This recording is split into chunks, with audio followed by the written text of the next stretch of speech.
how the Prime Minister is appointed. The Prime Minister is selected by the President. And in selecting the Prime Minister, the President does not have much options.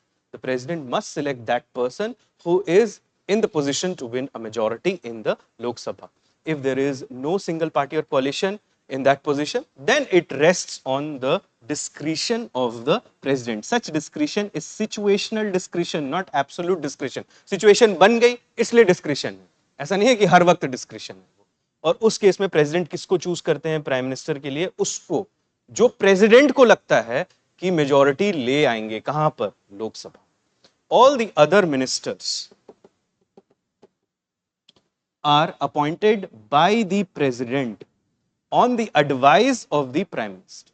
Prime minister, once he enters upon his office, submits to the president a list of members whom he wants to become ministers, and president must then stick to that list and appoint ministers out of that list. If the president appoints anybody who is not present in that list, then the president would become a candidate for impeachment. अब जो भी ministers को sworn in किया गया है, उनको कुछ portfolio भी तो देना पड़ेगा, जैसे home minister, defence minister, finance minister, minister of external affairs, agriculture minister, ऐसे. तो ये पोर्टफोलियो कौन डिसाइड करता है? ये सारे पोर्टफोलियो भी प्रेसिडेंट ही डिसाइड करते हैं, but again on the advice of the prime minister. ठीक है, तो प्राइम मिनिस्टर बताते हैं प्रेसिडेंट को कि मैं चाहता हूं जो ए है मेरी पार्टी के वो होम मिनिस्टर बन जाएं, जो बी है मेरी पार्टी के वो डिफेंस मिनिस्टर बन जाएं, सी जो है पार्टी के वो फाइनेंस मिनिस्टर बन जाएं, इस तरीके से. ठीक है, तो प्रेसिडेंट ही उनमें पोर्टफोलियो डिस्ट्रीब्यूशन भी करते हैं. पोर्टफोलियो डिस्ट्रीब्यूशन मतलब कौन कौन सी मिनिस्ट्री को होल्ड करेंगे, बस ये डिसीजन. ठीक है, अब समझ लो सारे मिनिस्टर्स ऑफिस में आ गए. Now all these ministers they hold office at the pleasure of the president. मतलब जब तक प्रेसिडेंट चाहेंगे तब तक ये मिनिस्टर्स अपनी ऑफिस में रहेंगे. But actually the pleasure of the president is in reality the pleasure of the prime minister, क्योंकि प्राइम मिनिस्टर डिसाइड करते हैं कि ये मिनिस्टर इस मिनिस्ट्री में कंटिन्यू करेंगे या नहीं करेंगे. ठीक है, सो एक चीज ध्यान में रखो, the appointment of the minister is as per the advice of the prime minister by the president. The distribution of portfolio among ministers is also by the president, but again as per the advice of the prime minister. And the dismissal of individual ministers from the ministry is again by the president, but acting as per the advice of the prime minister. होता ऐसे कि समझ लो prime minister of India वो किसी minister के काम से खुश नहीं है. Let's hold this minister as X और इनकी मिनिस्ट्री समझ लो Z है, तो इस मिनिस्टर से खुश नहीं है, इनके काम से खुश नहीं है, समझ लो प्राइम मिनिस्टर. तो प्राइम मिनिस्टर सीधे जाकर उस मिनिस्टर से बात करते हैं. वो कहते हैं कि हम आपके काम से खुश नहीं है और मैं चाहता हूं कि आप रिजाइन कर दें. ठीक है, now all the ministers readily agrees to that. वो बिल्कुल मान लेते हैं प्राइम मिनिस्टर की बात और बोलते हैं कि okay I am ready to resign. अगर समझ लो किसी मिनिस्टर ने बोला कि मैं नहीं करता रिजाइन, ठीक है, तो उसको फिर एम्बैरेसमेंट झेलना पड़ेगा पूरी दुनिया के सामने, क्योंकि उसको डिसमिस किया जाएगा मिनिस्ट्री से. और ऐसा अगर किसी के साथ हो गया तो समझ लो उसके पॉलिटिकल करियर वहीं पे खत्म हो गया. तो nobody would like to face that odium of dismissal. वो बेइज्जती जो है कोई भी नहीं झेलना चाहेगा.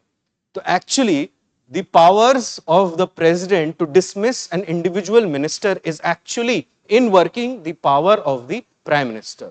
When the prime minister is not satisfied with the work of a particular minister, he just asks the minister to resign, and the minister readily does so to save himself from the odium of dismissal. But if a minister says that I am not going to resign, then such a recalcitrant person is punished by the president via the prime minister, and the result is dismissal from the ministry. ठीक है, तो ये चीज ध्यान में रहेगी. अब now who can be a minister? अब ये बहुत बड़ी बात है कि क्या प्राइम मिनिस्टर जो हैं, चलो प्राइम मिनिस्टर से शुरू करते हैं, क्या प्राइम मिनिस्टर लोकसभा के ही होने चाहिए कि राज्यसभा के भी हो सकते हैं? He can be from either house of the parliament. एक बात याद रखना, क्या प्राइम मिनिस्टर इलेक्टेड ही हो सकते हैं? नॉमिनेटेड मेंबर प्राइम मिनिस्टर हो सकते हैं? Remember, there are 12 nominated members in the Rajya Sabha. Can a nominated member become the prime minister? Yes, he can become the prime minister, but it's a, you can say, nonsensical thing in a democracy. क्योंकि democracy में आप किसी nominated member को prime minister बना दोगे तो लोगों की सपोर्ट तो होगी नहीं उनके पास, ठीक है. तो generally the prime minister is an elected person. And जो इंडिया में प्राइम मिनिस्टर्स आप देखोगे, ऑल प्राइम मिनिस्टर्स, उनमें जो आप पॉपुलर प्राइम मिनिस्टर्स देखोगे जिन्होंने बहुत ज्यादा अपने टाइम में जिनकी पॉपुलैरिटी एकदम पीक पे रही है, तो वो सारे डायरेक्टली इलेक्टेड हैं. डायरेक्टली इलेक्टेड मतलब वो कौन से हाउस के मेंबर हो गए? लोकसभा के, ठीक है. Starting from Pandit Jawaharlal Nehru to Lal Bahadur Shastri, then Indira Gandhi, Rajiv Gandhi, Atal Bihari Vajpayee, Narendra Modi, you see all those prime ministers who enjoy a lot of popularity among the masses are those who are directly elected by the people, yeah, members of the Lok Sabha. Now look here, that the constitution does not bars a person to be appointed as a minister who is not a member of the legislature. एक तो ये लिखा हुआ है कि हमारी, क्योंकि parliamentary form of democracy है, तो हमारे जो मेंबर्स ऑफ एग्जीक्यूटिव है, मतलब जो हमारे मिनिस्टर्स हैं, वो लेजिस्लेटर्स भी हैं, ठीक है. वो जाके लेजिस्लेचर में भी बैठते हैं और लॉज भी इनेक्ट करते हैं, ये तो हम जानते हैं. बट पार्लियामेंट, हमारे कॉन्स्टिट्यूशन में ऐसा लिखा हुआ है कि somebody, जैसे कि आपको, if you meet the qualifications of being a minister, तो आपको भी मिनिस्टर अपॉइंट किया जा सकता है. आपने ना इलेक्शन लड़ा है, चाहे वो लोकसभा का हो या राज्यसभा का हो, कुछ नहीं लड़ाया आपने, ठीक है. लेकिन प्राइम मिनिस्टर जब लिस्ट दे रहे हैं तो उस लिस्ट में समझ लो आपका नाम भी लिख दिया, XYZ, आपका नाम भी लिख दिया कि आप भी मिनिस्टर होंगे, ठीक है. तो प्रेसिडेंट आपको भी मिनिस्टर बना देंगे. कोई रिस्ट्रिक्शन नहीं है कि आपको मेंबर होना ही पड़ेगा at the time of appointment of the minister.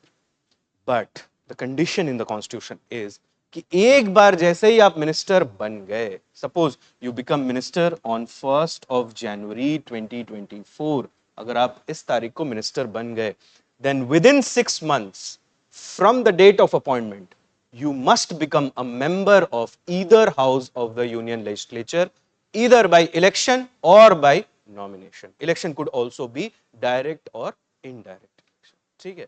तो ये कंडीशन है. क्या ये कंडीशन प्राइम मिनिस्टर के लिए भी अप्लाई होती है? अच्छा, एक बात सोचो ऐसे कि there is a particular political party which wins the election, holds absolute majority in the Lok Sabha, और इस पार्टी के जो टॉप लीडर हैं उन्होंने इलेक्शन लड़ा ही नहीं, ना तो वो मतलब किसी कॉन्स्टिट्यूएंसी से खड़े हुए, ना ही उन्होंने चुनाव में कोई भी हिस्सा लिया, ठीक है. बट वो टॉप लीडर हैं, उनकी आइडियोलॉजी पे ही ये पार्टी बनी, तो ये पार्टी लड़ी और ये पार्टी जीत गई इलेक्शन.